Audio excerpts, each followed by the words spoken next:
Hello everybody. So today I want to talk about calculus. The topic today is about limit. So now I want to show you how to answer. We have the formula in here. Cosine A equal to cosine A over sine A.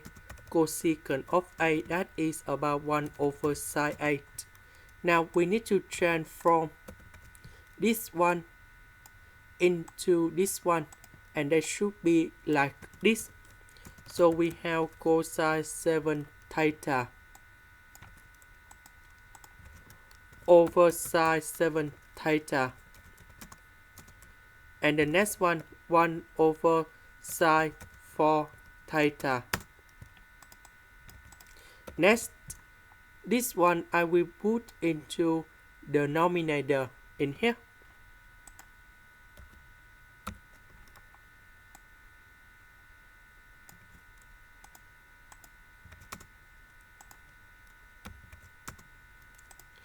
Next, I will put number 7 and number 7 go in here. Number 4 and number 4 go in here. And now we have the formula.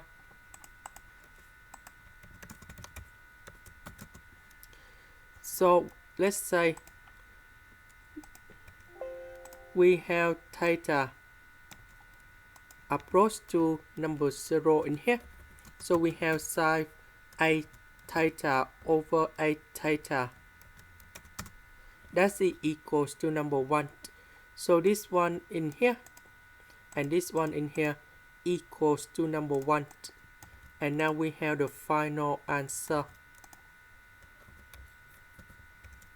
So I will put number 0 on here. This one we have number 1. This one we have number 1 in here. Cosine of number 0 we have number 1. 7 and number 4 we have 1 over 28. And this is the final answer. That is the end. Thank you for watching.